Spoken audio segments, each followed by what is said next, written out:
Hi friends, നമസ്കാരം. എൻ്റെ എല്ലാ കൂട്ടുകാർക്കും സുനിതാസ് യൂണി കിച്ചണിലേക്ക് സ്വാഗതം.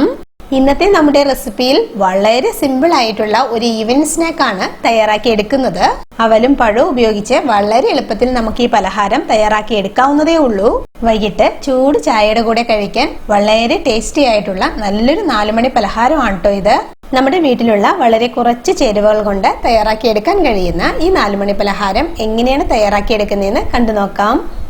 അതിനു വേണ്ടിയിട്ട് ഒരു പാനിലേക്ക് 1 ടീസ്പൂൺ നെയ്യ് ചേർത്ത് കൊടുക്കാം. നെയ്യ് ഒന്ന് മെൽറ്റായി വരട്ടെ. നെയ്യ് മെൽറ്റായി കഴിയുമ്പോൾ നമുക്കിതിലേക്ക് ചെറുതായിട്ട് അരിഞ്ഞെടുത്ത ഏത്തപ്പഴം ചേർത്ത് കൊടുക്കണം. നന്നായിട്ട് പഴുത്ത 2 ഏത്തപ്പഴമാണ് നമ്മളിവിടെ ചേർത്ത് കൊടുത്തിട്ടുള്ളത്. ഈ ഏത്തപ്പഴം ചെറുതായിട്ടൊന്ന് വഴറ്റിയതിന് ശേഷം നമുക്കിതിലേക്ക് പഞ്ചസാര ചേർത്ത് കൊടുക്കണം. 1 ടേബിൾ സ്പൂൺ പഞ്ചസാര ചേർത്ത് കൊടുത്തിട്ടുണ്ട്. ഇനി ഈ പഞ്ചസാരയും പഴവും കൂടി നല്ലതുപോലെ ഒന്ന് വഴറ്റിയെടുക്കണം. ഗ്യാസ് ഒരു ലോ ടു മീഡിയം ഫ്ലെയിമിൽ പഴം വഴറ്റിയെടുക്കണം. നമ്മൾ ചേർത്ത് കൊടുക്കുന്ന പഞ്ചസാരയുടെ അളവ് നമ്മൾ എടുക്കുന്ന പഴത്തിന്റെ മധുരം അനുസരിച്ച് ചേർത്ത് കൊടുത്താൽ മതിയാകും കേട്ടോ.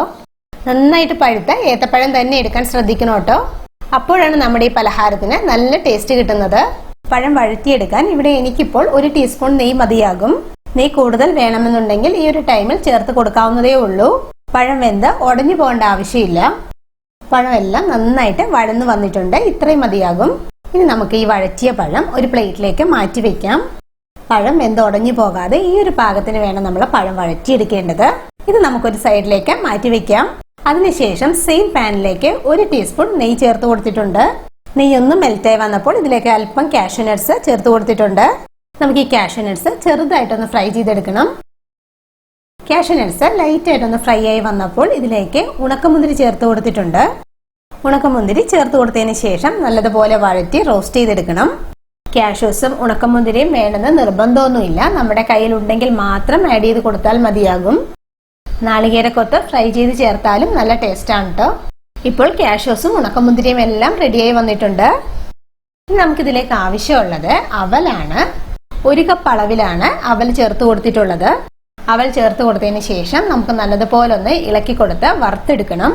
ഞാനിവിടെ മട്ട റൈസിന്റെ അവലാണ് എടുത്തിട്ടുള്ളത്. വൈറ്റ് അവലാണ് ഉള്ളതെങ്കിൽ അതെടുത്താലും മതിയാകും. ഗ്യാസ് ഫ്ലെയിം ഒരു ലോ ടു മീഡിയം ഫ്ലെയിമിൽ നമുക്ക് അവൽ വറുത്തെടുക്കാം. അവൽ നന്നായിട്ട് ക്രിസ്പി ആയിട്ട് വരുന്നവരെ നമുക്ക് അവൽ വറുത്തെടുക്കണം. വളരെ കുറച്ച് സമയം വറക്കുമ്പോഴേക്കും അവലെല്ലാം നല്ല ക്രിസ്പി ആയിട്ട് കിട്ടും. ഇപ്പോൾ അവലെല്ലാം വറുത്ത് നല്ല ക്രിസ്പി ആയിട്ട് വന്നിട്ടുണ്ട്. അവലെല്ലാം വറുത്ത് നല്ല ക്രിസ്പി ആയിട്ട് വന്നു കഴിയുമ്പോൾ നമുക്ക് ഇതിലേക്ക് ആഡ് ചെയ്യേണ്ടത് ചിരകിയ നാളികേരമാണ്.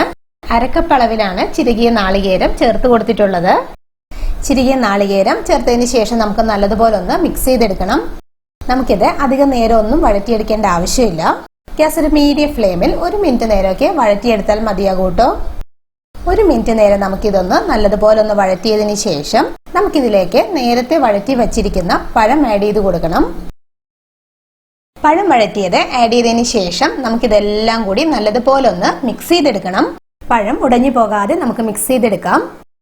പഴവും അവലും നാളികേരവും എല്ലാം നല്ലതുപോലെ യോജിച്ചു വന്നതിന് ശേഷം നമുക്കിതിലേക്ക് നല്ലൊരു ഫ്ലേവറിന് വേണ്ടിയിട്ട് ഏലക്കാപ്പൊടി ആഡ് ചെയ്ത് കൊടുക്കാം. 5 ഏലക്ക പൊടിച്ചെടുത്തിട്ടുള്ളതാണ് കേട്ടോ ഇത്. ഏലക്കപ്പൊടി ചേർത്ത് കഴിഞ്ഞതിന് ശേഷം നമുക്ക് എല്ലാം കൂടി നല്ലതുപോലെ ഒന്ന് മിക്സ് ചെയ്തെടുക്കണം. ഏലക്കപ്പൊടി ചേർത്ത് നല്ലതുപോലെ മിക്സ് ചെയ്തതിന് ശേഷം ഫൈനലി ഞാൻ ഇതിലേക്ക് 1 ടേബിൾ സ്പൂൺ കൂടി പഞ്ചസാര ആഡ് ചെയ്ത് കൊടുക്കുന്നുണ്ട്.